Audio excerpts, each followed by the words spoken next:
आज इस English series में जो मैं टॉपिक आपके लिए लेके आई हूँ वो है आर्टिकल्स। जैसा कि मैंने आपको पहले भी बताया था, ज़रूरी नहीं है कि डायरेक्ट क्वेश्चंस पूछे जाएं।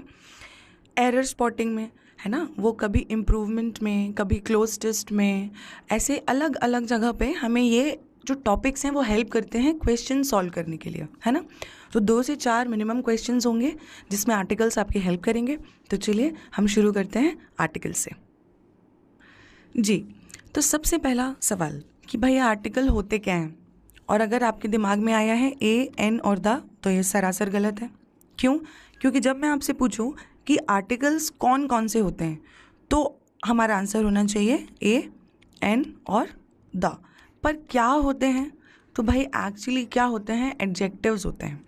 एडजेक्टिव्स मतलब एडजेक्टिव्स वो वर्ड्स होते हैं जो हमें किसी भी नाउन के बारे में कोई भी डिटेल देते हैं, है ना। तो आर्टिकल का काम भी एक्चुअली यही है कि नाउन को मॉडिफाई करने का काम, यानी नाउन के बारे में हमें कुछ बताने का काम कौन करता है? एडजेक्टिव्स। और उसी एडजेक्टिव का एक पार्ट है क्या? आर्टिकल। ठीक है। तो पहली बात कि आर्टिकल जो होते हैं वो 2 टाइप के होते हैं, इनडेफिनिट और डेफिनिट। जैसा कि आप नाम से समझ सकते हैं, इनडेफिनिट मतलब होता है अनिश्चित।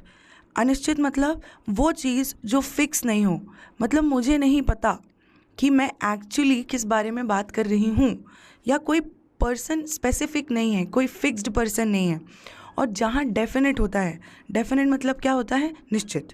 तो डेफिनेट आर्टिकल हमेशा उन चीज़ों के लिए लगेगा जो कि क्या है? फिक्स्ड है।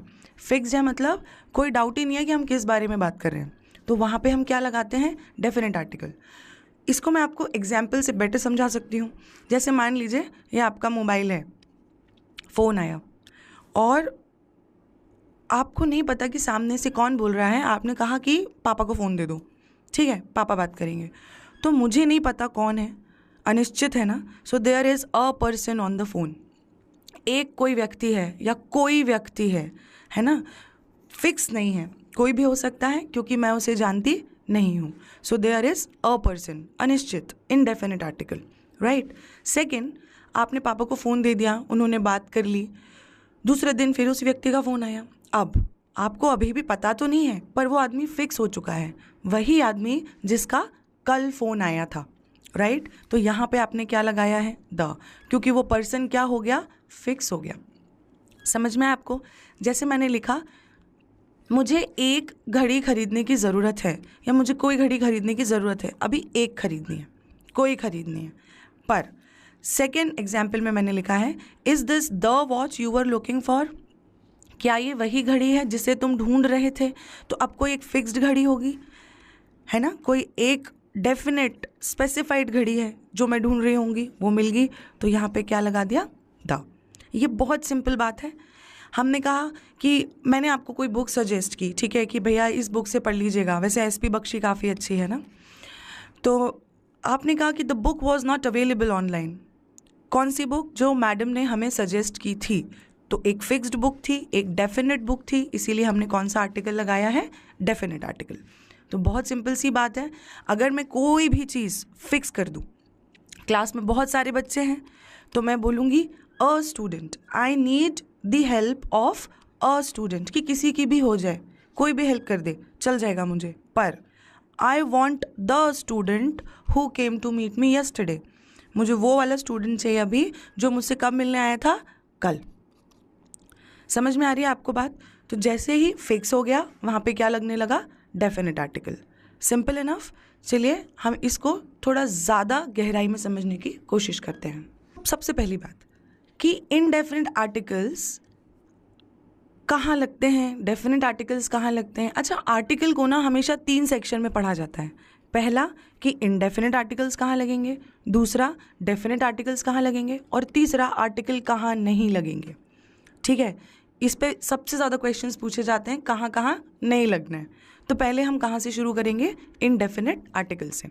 कंसेप्ट कहता है कि indefinite articles are used for a noun which is not specified. मैंने आपको बता दिया, ऐसी नाउन जो कि क्या ना हो? स्पेसिफाई ना हो, फिक्स ना हो। स्पेसिफाई मतलब फिक्स कर देना, है ना। फिक्स ना हो तो वहाँ पे हम क्या लगाते हैं? Indefinite article. अच्छा, ए और एन दोनों का मतलब क्या होता है? एक, वन। तो अगर हम वन कह रहे हैं तो आगे हमेशा कैसी नाउन होना चाहिए? सिंगुलर। सिंगुलर होगी तभी तो वन कह पाएंगे। और काउंटेबल, क्योंकि अनकाउंटेबल नाउन को वन तो नहीं लिख सकते। तो ए या एन जो है ना, वो हमेशा सिंगुलर काउंटेबल नाउन्स के आगे यूज़ किया जाता है। हमने ये सीख चुके हैं कि नाउन इज़ अ नेम या noun is a naming word. Countable noun जिन्हें गिन सकते हैं, अनकाउंटेबल नाउन्स जिन्हें गिन नहीं सकते। जैसे कि pen, desk, boy, laptop, glass, सबको गिन सकते हैं, but honesty, water, brightness, beauty, quickness, इनको गिन नहीं सकते। तो पहली बात कि ए और एन कहाँ लगते हैं? सिंगुलर काउंटेबल नाउन के आगे।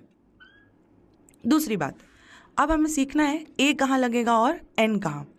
तो भाई बहुत सिंपल है, ऐसे वर्ड्स जो कि हिंदी, आप याद रखिएगा मैंने वॉवल नहीं बोला, मैंने बोला हिंदी वॉवल के साउंड के साथ। An is use before the word that start with the sound of a Hindi vowel, मतलब अ आ ई वाले, है ना। अगर यू से शुरू हो रहा है तो ज़रूरी नहीं है कि एन लगे, पर बोलने में अगर मैं इसको अ पढ़ रही हूँ तो यहाँ पे क्या लगेगा? एन। मैं आपको और एग्जाम्पल से समझाती हूँ। हम बढ़ते हैं नेक्स्ट स्लाइड की तरफ।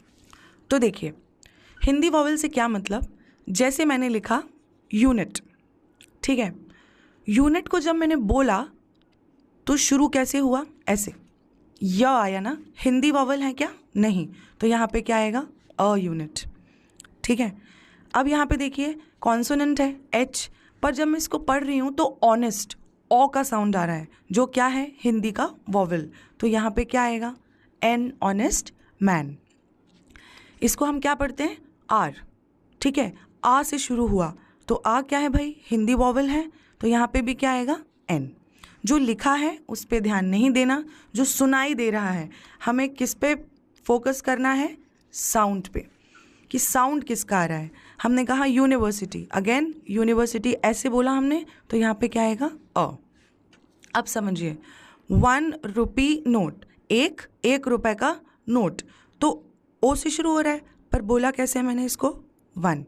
तो ये वॉवल है क्या? नहीं। तो यहाँ पे क्या आएगा? अ। सिंपल।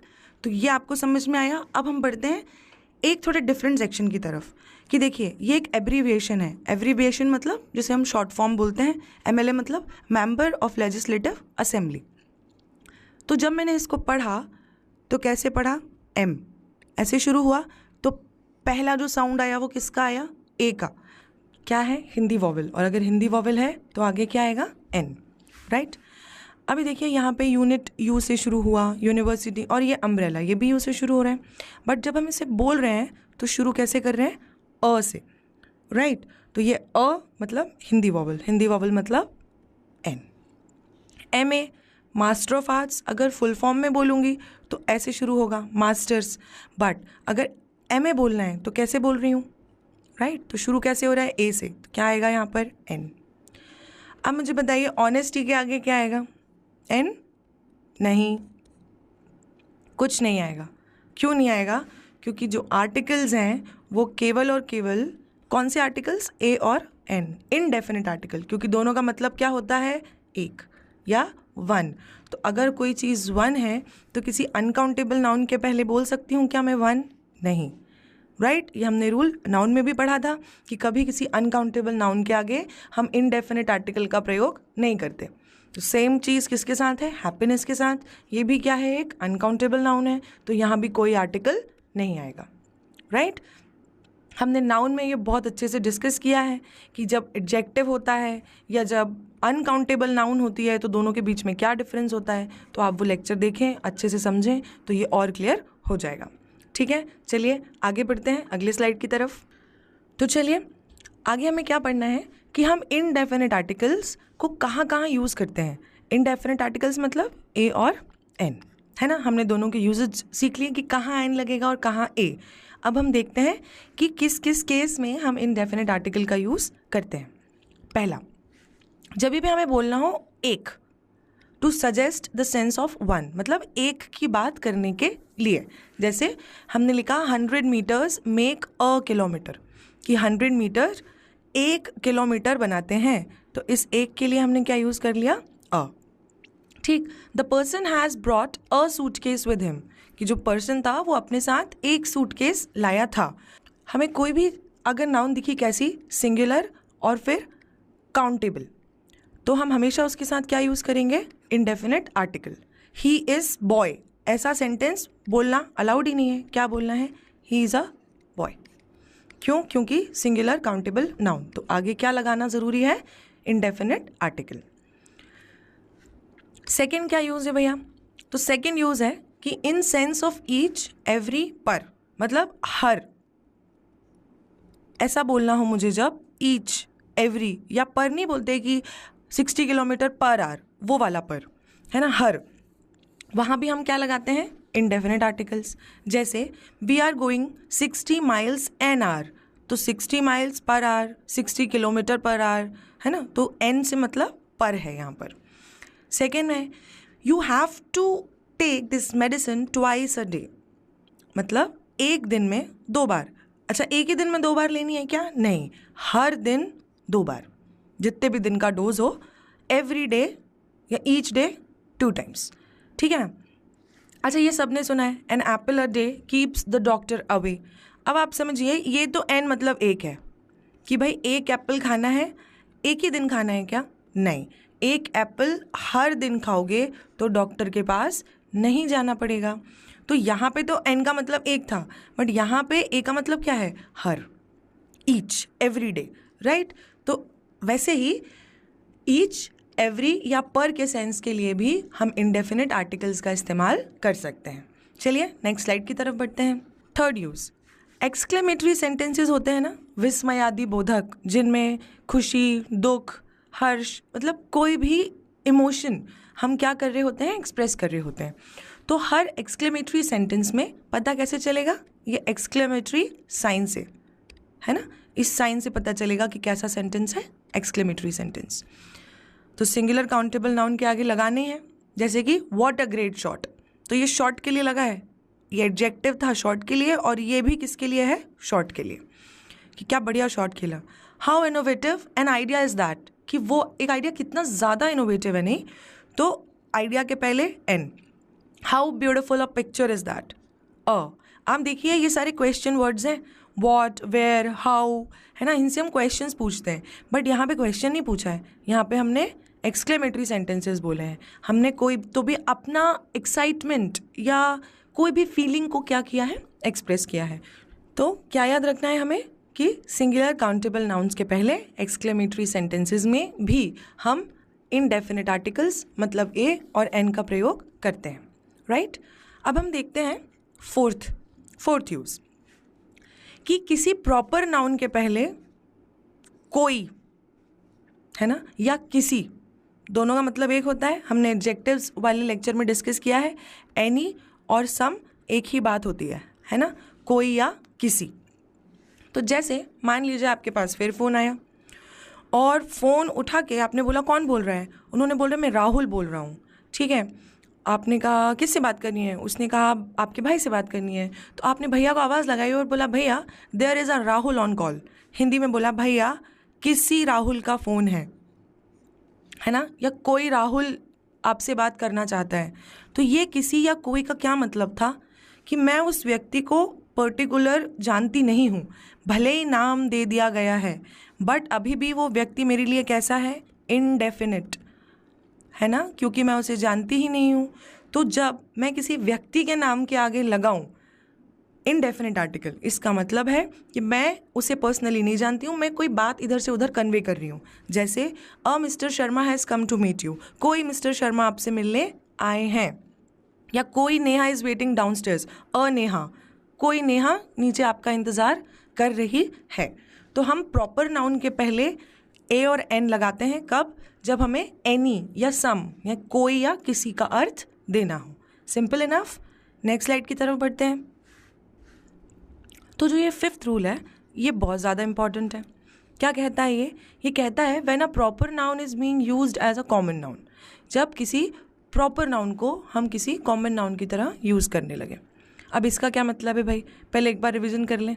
कॉमन नाउन मतलब ऐसा नाम जो वैसी ही बहुत सारी चीज़ों को दिया जा सकता है, जातिवाचक संज्ञा।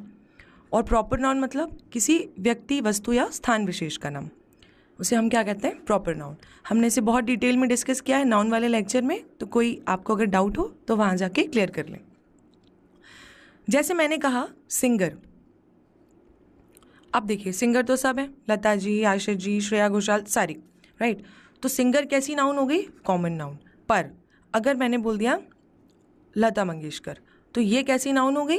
प्रॉपर नाउन, क्योंकि किसी एक व्यक्ति का नाम है, स्पेसिफिक डेफिनेट व्यक्ति का, है ना। तो ये कैसी नाउन हो गई? Proper noun. अब समझिए, ये क्लास है, इस क्लास में एक लड़की है, उसका नाम है पर्णिका, और ये लड़की बहुत अच्छा गाना गाती है, ठीक है। एक दूसरी क्लास है, अब यहाँ 4 लड़कियाँ हैं जो चारों बहुत अच्छा गाती हैं। इसको मैं बोलती हूँ ये मेरी क्लास की लता मंगेशकर है। अब इन चारों के बारे में मैं बोलती हूँ कि ये चारों मेरी क्लास की लता मंगेशकर हैं। समझ में आया? अब मैंने क्या किया, ये जो लता थी मतलब एक व्यक्ति, अब वो व्यक्ति को मैं कॉमन नाउन की तरह इस्तेमाल कर रही हूँ। मतलब जो भी मुझे लड़की दिखी और जो बहुत अच्छा गा रही होगी, मैं सबको क्या बोल रही हूँ? लता। तो इस प्रॉपर नाउन का मैं यूज़ कैसे कर रही हूँ? कॉमन नाउन की तरह। आया समझ में? अब पहला एग्जाम्पल अगर मैं देखूँ, she is a Lata Mangeshkar of my class, क्योंकि 4 है ना और मैं एक के बारे में बात कर रही थी, तो मैंने बोल दिया एक लता मंगेशकर है वो मेरी क्लास की, क्योंकि 3 और घूम रही है मेरे अकॉर्डिंग, राइट, मेरी ही क्लास में। और ये वाले केस में क्योंकि एक ही लड़की थी, एक ही थी, तो इसीलिए मैंने यहाँ पे क्या लगा दिया? She is the Lata Mangeshkar of my class. I hope ये क्लियर हो गया हो आपको, है ना। वो नहीं होते कुछ लोग जो हर बात में जासूसी करते रहते हैं ना, स्पाई बने रहते हैं। तो शेरलॉक होम्स एक बहुत फेमस डिटेक्टिव हैं, आपको पता होगा। तो मैंने बोला ये तो हमारे ग्रुप का क्या है, एक शेरलॉक होम्स है। क्यों? क्योंकि बाकी 3 वैसे ही हैं। और अगर ग्रुप में सिर्फ एक ही होता तो हम क्या लगाते हैं यहाँ पे? द। आई बात समझ में? ये व्यक्ति है, पर अब जो लड़का है और जो थोड़ा स्पाई कर रहा है ना, जो थोड़ा जासूसी करता रहता है, मैं उन सबको क्या बुलाती हूँ? Sherlock Holmes. ठीक, ये तो आप सबको पता है, ये फैक्ट है। Kalidas is the Shakespeare of India, है ना। Kalidas is the Shakespeare of India, क्योंकि इंडिया के शेक्सपियर एक ही है। कौन? कालिदास। अब हमने क्या किया, हर कंट्री में जो अच्छा लिख रहा था, सबसे अच्छा लिख रहा था, उसको क्या बुलाना शुरू कर दिया? शेक्सपियर। तो शेक्सपियर बहुत सारे हो गए, तो फिर शेक्सपियर जो प्रॉपर नाउन थी वो अब क्या बन गई है? Common noun. तो कभी कभी प्रॉपर नाउन के आगे भी ऐसे आर्टिकल लग जाते हैं जब ऐसा केस हो। आई होप आपको ये क्लियर हो गया हो। चलिए आगे बढ़ते हैं। तो हमने क्या पढ़ा था भाई, कि आर्टिकल्स को हमको 3 फेजेस में पढ़ना है। पहला इंडेफिनिट आर्टिकल, मतलब जहाँ हम सीखें कि ए और एन कहाँ लग रहा है। दूसरा डेफिनेट आर्टिकल, मतलब जहाँ हम सीखें कि द कहाँ लगना है। ठीक है, तो अभी पहला हमने कवर कर लिया, अभी है सेकंड, और फिर थर्ड क्या होगा कि कहाँ कहाँ नहीं लगाना है। तो देखिए द के लिए बहुत सारे रूल्स हैं, और ये मैं भी समझती हूँ कि थोड़ा याद रखना डिफ़िकल्ट हो जाता है, बट रिविजन से सब सही हो जाएगा। Revision is the key. आप 2-3 बार जब एक बार ये पढ़ लेंगे ना, तो फिर जल्दी जल्दी क्लिक होने लगता है, जल्दी जल्दी समझ आने लगता है। तो ये सब याद रखने की चीज़ें हैं।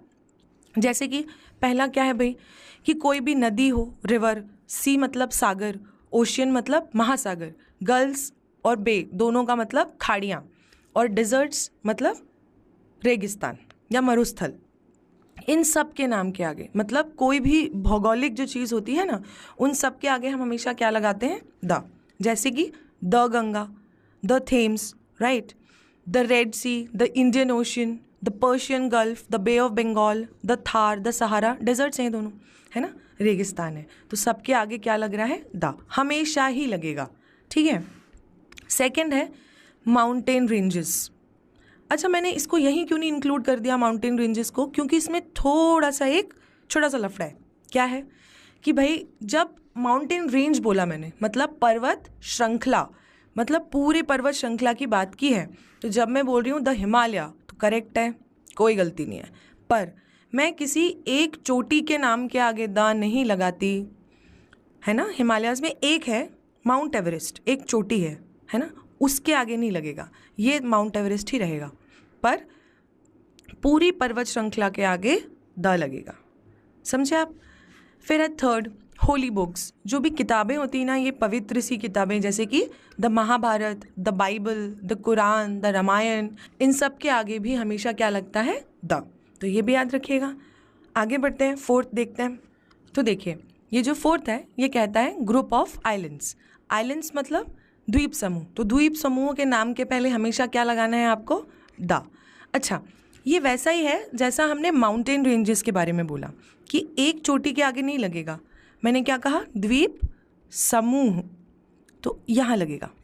जैसे कि हमने कहा the Andaman and Nicobar islands, एकदम करेक्ट, क्योंकि ये द्वीप समूह है, कुछ 247 द्वीपों का समूह है ना, तो इसके आगे द लगेगा। बट मैं ऐसे नहीं बोल सकती the northern Andaman, this is not correct. एक द्वीप के नाम के आगे नहीं लगता। सिंपल है, सब याद रखने की बातें हैं इसमें, ठीक है।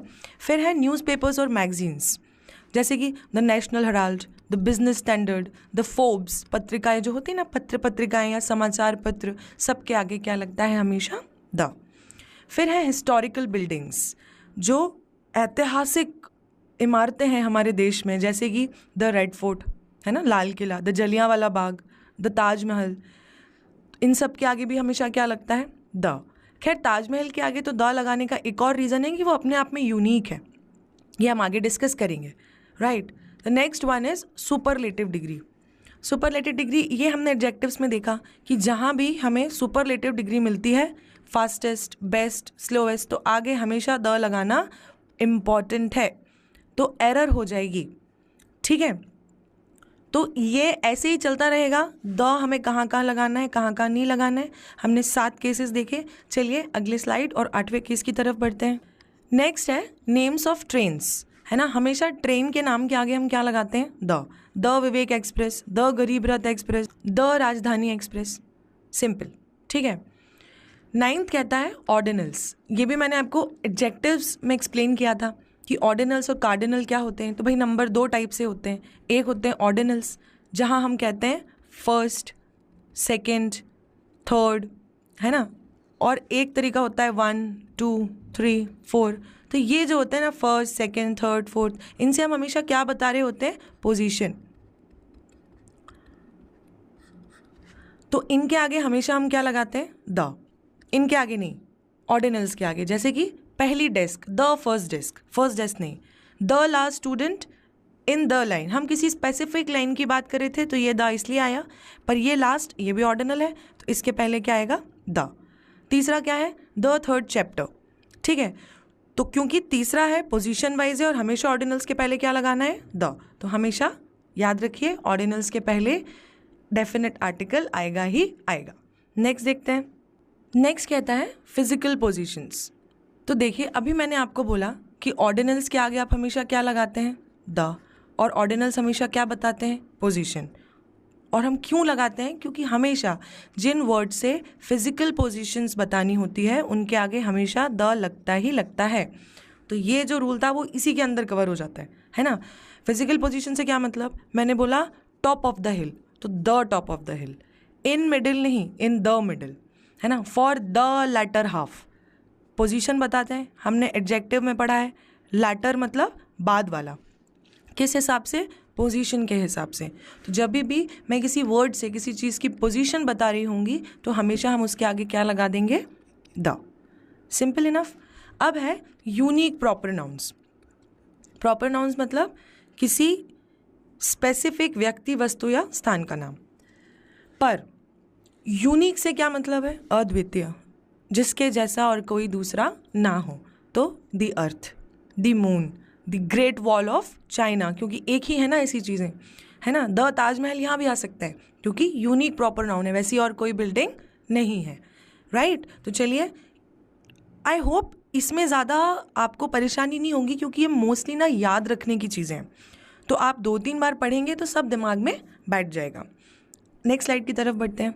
12th, before an adjective to represent a class. अच्छा, अभी हमने क्या पढ़ा है कि ये तो क्या होते हैं? एडजेक्टिव होते हैं, और आर्टिकल हमेशा किसके लिए लगाए जाते हैं? नाउन के लिए, और नाउन के पहले लगाए जाते हैं, है ना।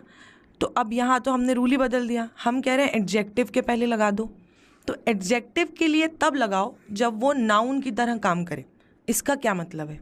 देखिए, हमने बोला we should respect the elderly, तो एल्डरली से मेरा मतलब तो बड़ा होता है, ठीक है।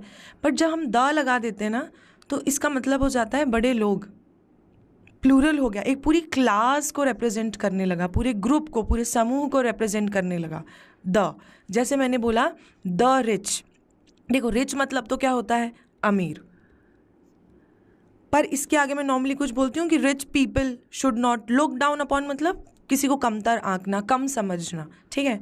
तो मैं बोल रही हूँ कि अमीर लोगों को, तो ये लोगों किसकी वजह से आया, द की वजह से, कि अब मैं किसी अमीर की बात नहीं, अमीर लोगों की, अमीरों की बात कर रही हूँ। पुअर, गरीब नहीं, गरीबों की बात कर रही हूँ। तो अमीरों को, गरीबों को कम नहीं समझना चाहिए, अमीर लोगों को। आ रही है बात समझ में? तो एडजेक्टिव के आगे तब द, जब हम उससे काम किसका ले रहे हों, नाउन का, मतलब जब वो पूरे एक क्लास को रिप्रेजेंट करने लगे, पूरे ग्रुप को रिप्रेजेंट करने लगे, तो एडजेक्टिव के आगे द लग जाता है, राइट। आई होप ये क्लियर हुआ हो। कुछ डाउट हो तो आप डाउट वाले सेक्शन में पूछ सकते हैं। नेक्स्ट कहता है कि म्यूज़िकल इंस्ट्रूमेंट्स के नाम के पहले, जैसे हमने कहा उस्ताद अमजद अली खान प्लेज द सरोद, आपने नाम सुना होगा, राइट। क्या बजाते हैं, सरोद बजाते हैं, तो सरोद नहीं, the sarod, right. The flute is a soulful instrument, flute नहीं, द फ्लूट। आई बात समझ में? तो कई बार ऐसा होता है कि जो नॉर्मल बोलचाल की भाषा होती है ना, हम उनमें कुछ ऐसे वर्ड्स हैं जो बोलते हुए हमें लगने लगा है कि शायद यही सही है, या इनको ऐसे ही बोलते हैं, पर ऐसा नहीं होता, राइट। जैसे म्यूज़िकल इंस्ट्रूमेंट्स के आगे आप कम लोगों को द लगाते देखेंगे, आज से आप लगाइएगा, ठीक है। तो चलिए आगे बढ़ते हैं नेक्स्ट स्लाइड की तरफ। नेक्स्ट यूज़ कहता है कि कंपैरेटिव डिग्री के आगे लगेगा कब, चॉइस के केस में। तो कंपैरेटिव डिग्री हम समझ चुके हैं एडजेक्टिव वाले सेक्शन में, है ना, जब दो केसेस होते हैं और आपस में क्या किया जाता है, कंपैरिजन। हमने पढ़ा था कि ऐसे ही केस में ना हम विच लगाते हैं, ये सेम केस है। आप जाके देखेंगे एडजेक्टिव्स तो आपको समझ में आ जाएगा कि देखिए जब मैं बोल रही हूँ कि इन दोनों सिस्टर्स में से बेहतर कौन सी है, तो आपने बताया होगा कि वो वाली मुझे बेटर लगती है, ज़्यादा अच्छे से बात करती है, ज़्यादा इज्जत देती है, ज़्यादा पोलाइट है, मैनर्स हैं उसमें जो भी। तो आपने दोनों को क्या किया, कंपेयर किया, और एक को क्या किया, चूज़ किया, किसको, शी को। तो she is the better of the two sisters. Comparative degree थी, द लग गया, क्यों, क्योंकि चॉइस की बात थी। जैसे मैंने बोला which is the more beautiful painting of these two paintings, कि अभी ये दो पेंटिंग है, आपको बताना है दोनों में से ज़्यादा अच्छी कौन सी है। तो चॉइस हो गई, आपको चूज़ करना पड़ा, और जैसे ही चॉइस का केस हुआ तो कंपैरेटिव डिग्री के आगे द लगाना एकदम सही है, राइट। 15 कहता है कि जो कप्स और ट्रॉफीज़ होते हैं ना, जो भी टूर्नामेंट्स होते हैं, बड़े बड़े छोटे छोटे जो भी, तो हम हमेशा क्या लगाते हैं उनके आगे, the Ranji trophy, the first world cup. तो यहाँ तो फर्स्ट नहीं भी होता तो भी द वर्ल्ड कप रहता, right. The Durand cup, the Merdeka cup, आप सबने जीए में पढ़ा होगा, है ना, ये डिफरेंट कप्स एंड ट्रॉफीज़ होती है। तो इन सब के नाम के आगे हमेशा आपको क्या यूज़ करना है, the. Simple enough.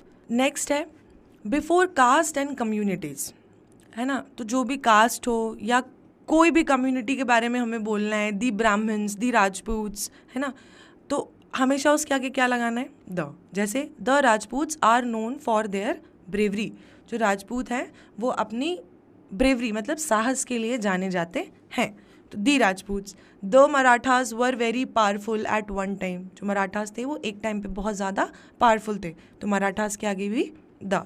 Very simple ना, बस याद पता होना चाहिए और फिर बहुत इजी हो जाएगा सब कुछ। 17 देखते हैं। Before a common noun to give it a force of superlative, किसी कॉमन नाउन के पहले उसे सुपरलेटिव का फोर्स देने के लिए। अच्छा, इसका क्या मतलब है, मतलब जैसे एक कॉमन नाउन है लीडर, कॉमन ही है। अगर मैं बोलूँ कि भाई इससे बेटर लीडर तो कोई हो ही नहीं सकता, जैसे मैंने बोला Netaji was the leader, Subhash Chandra Bose थे भाई सही लीडर, तो ऐसा होता है लीडर। तो जब मुझे ये बात बतानी हो सुपरलेटिव की, इससे तो कुछ ज़्यादा हो ही नहीं सकता, तो हम उसके आगे क्या लगा देते हैं, द।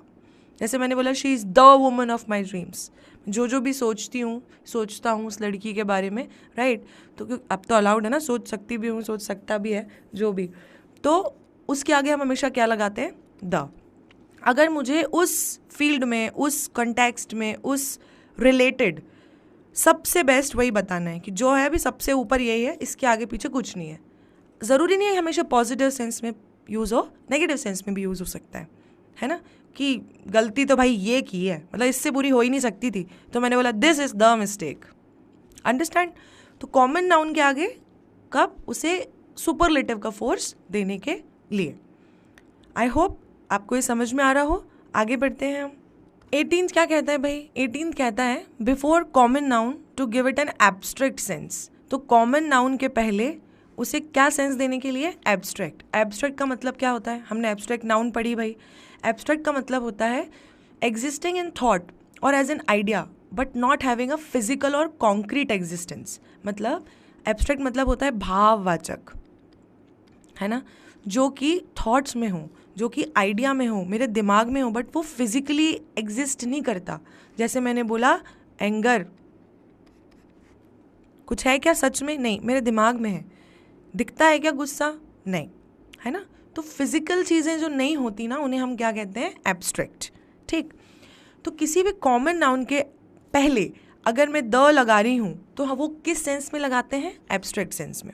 जैसे कि मान लीजिए एक फादर है ना, वो जज है और उसी के कोर्ट में उसके बच्चे का केस लगा हुआ है और मर्डर कर दिया उसने।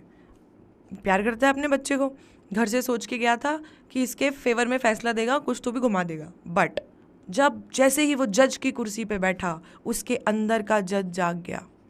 द जज इन हिम वोक अप। तो कोई जज सच में अंदर बैठा था क्या कि बाहर आ गया?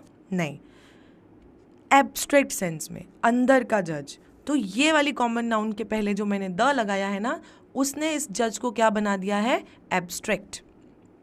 आई होप समझ में आया हो। जैसे मैं बोल रही हूँ, हम नहीं पढ़ते अलग अलग न्यूज़पेपर में न्यूज़ की ना, उस आदमी ने ऐसा कर दिया, एकदम दरिंदे वाला काम कर दिया, है ना, या लड़की ने ऐसे कर दिया। सो मैंने बोला द डीमन, मतलब उसके अंदर का राक्षस जो था ना, वो उसकी इंसानियत से जीत गया। अब उसके अंदर कोई सच में राक्षस था क्या? एब्स्ट्रैक्ट सेंस की बात कर रही हूँ, राइट। तो कॉमन नाउन के पहले द लगता है, कौन सा सेंस देने के लिए? एब्स्ट्रैक्ट। Simple enough. अब ये थोड़ा इजी सा है, 19th वाला। ये क्या बोल रहा है भाई कि ऐसी कंट्रीज़ जो कि फेडरेशन मतलब संघ, ग्रुप ऑफ कंट्रीज़, है ना, को रिप्रेजेंट करती हो, उन सब के आगे क्या लगता है? द। और इसको ऐसे भी समझ सकते हैं कि किंगडम और रिपब्लिक जहाँ आ जाता है ना जिस कंट्री के नाम में, उसके आगे क्या लग जाता है? द। तो देखिए यूएसए फेडरेशन है, पता होगा आप सबको, तो the USA. UK, the United kingdom, 4 countries आती हैं यूनाइटेड किंगडम के अंदर, राइट, तो द यूनाइटेड किंगडम। अच्छा देखिए, कभी भी ऐसा नहीं होगा कि किसी ने द इंडिया लिखा होगा, गलत। बट हम जब बोलते हैं ना द रिपब्लिक ऑफ इंडिया, तो करेक्ट हो जाता है। क्यों? क्योंकि यहाँ पे क्या वर्ड आ गया? रिपब्लिक। Simple enough. अगर आपको किसी कंट्री के नाम में किंगडम या रिपब्लिक दिख रहा है, हमेशा उसके आगे क्या लगेगा? द। सिंपल। अगली स्लाइड की तरफ बढ़ते हैं। अगला क्या है भाई? Names of political parties. समझने की कोई बात नहीं है, याद रखने की बात है। द बीजेपी होता है, the Janata Dal United JDU होता है, करेक्ट। नेक्स्ट कहता है बिफोर इन्वेंशंस। तो देखिए 2 वर्ड्स होते हैं, एक वर्ड होता है डिस्कवरी और एक वर्ड होता है इन्वेंशन। इन्वेंशन मतलब होता है आविष्कार, मतलब जो मैंने कुछ नया बनाया हो, आइडिया वाला, है ना, कुछ नया। जैसे फ़ोन पहले होते थे क्या? नहीं, फ़ोन का क्या हुआ है? आविष्कार। बट डिस्कवरी मतलब क्या होता है? खोज। जो चीज़ पहले से ही हो उसका पता लगा लेना, उसे क्या कहते हैं? डिस्कवरी। जैसे जो साइंटिस्ट्स होते हैं, वो एलिमेंट्स होते हैं ना, तत्वों की क्या करते हैं? खोज, क्योंकि वो पहले से मौजूद हैं, उन्हें बस पता लगाना था, है ना। कि वास्को डी गामा ने भारत आने के समुद्री मार्ग की खोज की, क्योंकि मार्ग तो पहले से था, बस उसने खोज लिया, इसे कहते हैं डिस्कवरी। हम किसकी बात कर रहे हैं? इन्वेंशंस की। तो इन्वेंशंस के आगे हमेशा क्या लगाना है? द। ओपन द फ्रिज, है ना, use the washing machine, the radio is on, watch the television. क्यों? क्योंकि ये सारे क्या हैं? इन्वेंशंस। Simple enough. अब है नेशनैलिटी। नेशनैलिटी मतलब जब हम किसी की नागरिकता की बात करें, जैसे the Greeks, the French, the Indians, the Chinese, है ना, तो द इंग्लिश, हमेशा नेशनैलिटी के नाम के आगे क्या लगेगा? द। याद रखिएगा इसको। और 23rd कहता है कि डेट्स के पहले भी द लगता है। अच्छा, ये मैं आज आपको एक बात क्लियर कर दूं, 19 मार्च कुछ नहीं होता, गलत। 19 मतलब क्या हो गया, 19 मार्च है क्या अपने पास? नहीं, हमने अभी सीखा 1st, 2nd, 3rd, इससे पोजीशन बताते हैं। तो मुझे क्या कहना है, मार्च का 19वां दिन, 19वां मतलब पोजीशन वाइज, पहला, दूसरा, तीसरा, ऐसे 19वां। तो हम कभी भी ऐसे मतलब कार्डिनल्स के साथ डेट नहीं बताते। जो भी जनता आसपास बोल रही है सब गलत बोल रही है। हमें कैसे बोलना है, दी 19th of March, right, the 15th of अगस्त। अगर मैं ऐसे लिखती हूँ ना, इसका मतलब है 15 है अगस्त, टोटल गिनती में 15 है। 15 है क्या? नहीं, अगस्त तो एक ही है भाई, एक ही मंथ है। मुझे कहना है अगस्त का 15वां दिन, तो 15वां दिन मतलब 15th डे।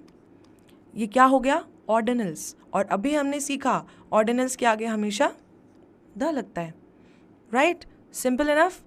आगे बढ़ते हैं।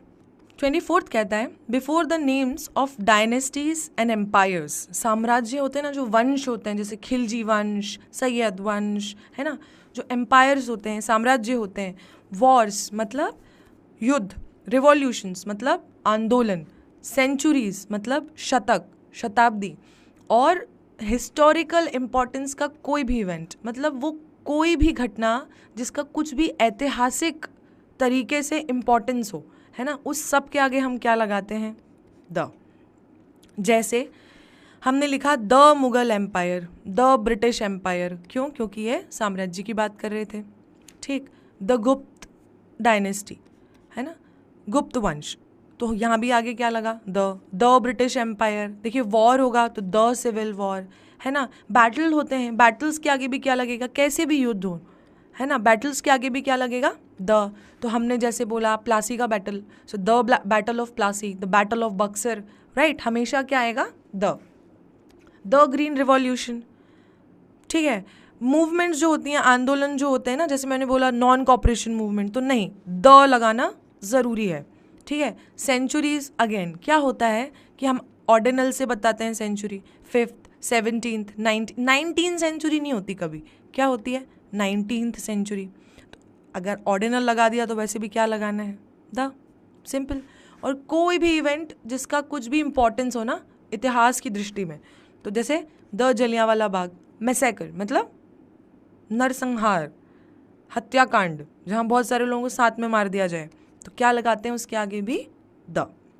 Simple enough. ये सब याद ही रखने की चीज़ें हैं, एक बार आप पढ़ते जाएंगे ना इन चीज़ों को तो वो बैठ जाते हैं अंदर, फिर अंदर से ही आता है कि अच्छा यहाँ तो द लगना चाहिए, ठीक है।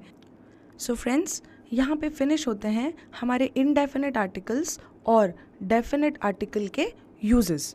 हम नेक्स्ट सेक्शन में पढ़ेंगे कि कहाँ कहाँ आर्टिकल्स का यूज़ नहीं किया जाता है, along with some previous year questions, right.